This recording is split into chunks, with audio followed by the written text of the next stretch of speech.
Hey guys, I'm Dave Lee from Dave Lee's English, and we have a lot to talk about today. So please give a like, share with anyone who wants to learn English, turn on your subscription and notifications, and let's get to it.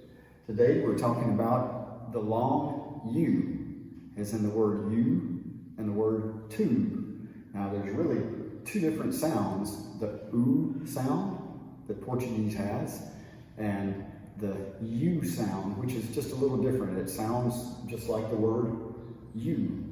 But they're so close, I put them together. And I thought this would be a good time to review some things because this will help you understand what's going on here. This chart, this tic-tac-toe board, if you will, is really your mouth. All these sounds here are the front vowels. Like your lips would be right about here, and the top of your mouth, the front top of your mouth would be here. Like for instance, this is where you have the sound E, E. And down here, for instance, on the bottom, you have the sound A and Ah, where your mouth really opens up. That's why they're on the bottom. But this is going to be the very first vowel that's a back vowel. It's not the front, it's not in the middle, it's in the back, and that's the back top. You're already familiar with the U sound in Portuguese, but I wanted you to realize that on our chart here, anything that's in black, we call a tense vowel. That is, your lips are tense. For instance, again, the sound E, E. And this one is the sound ear, ear.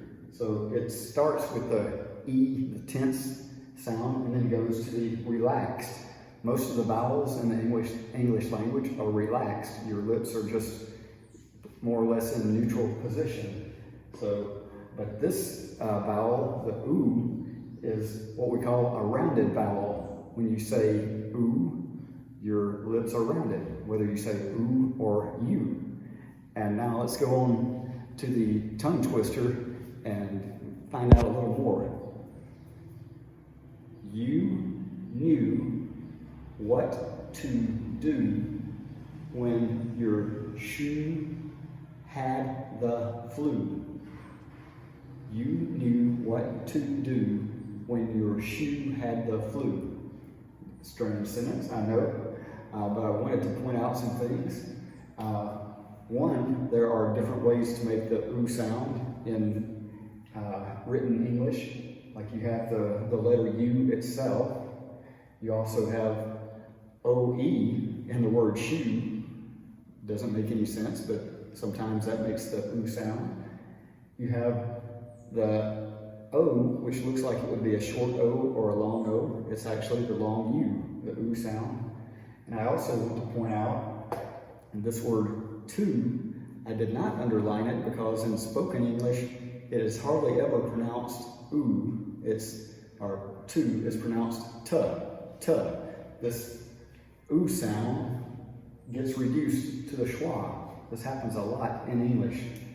And also, this word you is not a stressed syllable. So sometimes instead of you will hear people say ya.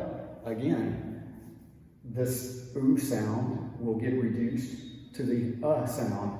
Instead of you will hear ya. So, let's go over this again and then we'll look at these things down on the bottom. You knew what to do when your shoe had the flu. You knew what to do when your shoe had the flu. Let's pick up the pace. You knew what to do when your shoe had the flu. You knew what to do when your shoe had the flu. Notice when I picked up the pace that you kind of automatically got reduced a little closer to the y sound instead of the u sound. So, what are these other things here? Well, as you may or may not know, English is a language that's really a mixture of a lot of languages. It started off, obviously, in England. It's a Germanic language. But today, only about 25% of the words in the English language can trace their roots back to the original English. In 1066, England was invaded by William the Conqueror, who made French, medieval French, the official language, and medieval Latin. So you have about 25% English, 25% Old French, 25% Old Latin, and about 25% everything else, including Portuguese. Portuguese is about the 10th most influential language on the English language. You have words like banana and cashew in the English language that comes directly from Portuguese. There are really about 300 different languages, over 300 different languages that English has adopted words from, and Portuguese is number 10 on the list, so Portuguese made the top 10. I thought that was pretty cool. And one of the languages is Danish. Danish words, for some reason, often start with the letter K that is a silent K, as in the word new. Now, I kind of underlined this because it's kind of the oo sound, but it really starts with the tense E and goes to the oo. Ew, new. But look, the word new is just like the other English word new. So new, conheci, or sobi, is the same as know. You also have know, which is the same as, pronounced exactly the same as the other word know, to know and know. And this word, which is very strange, night, it has the silent K, just like this word night, both of which have the strange IGH sound, which actually makes the long I that we've talked about before. So night and night. So if you see a word in English that starts with the letter K and is followed by an N, the K is going to be silent, probably 100% of the time. I can't think of any exceptions to the rule.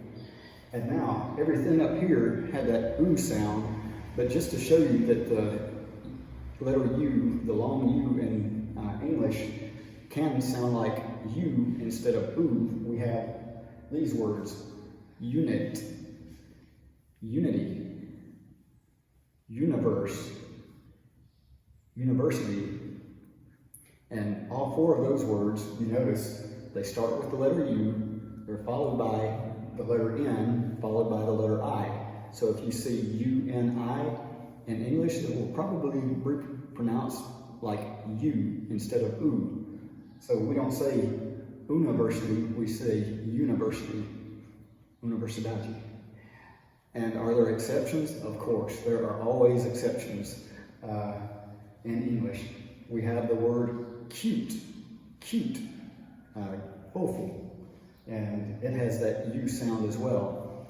There's also the word until. If you see U-N-T-I-L, it's now not pronounced until, it's just until.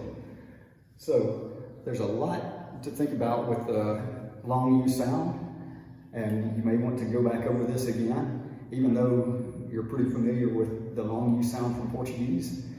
And I hope this has been helpful to you. So until next time, thanks for watching, God bless you, and we'll see you again.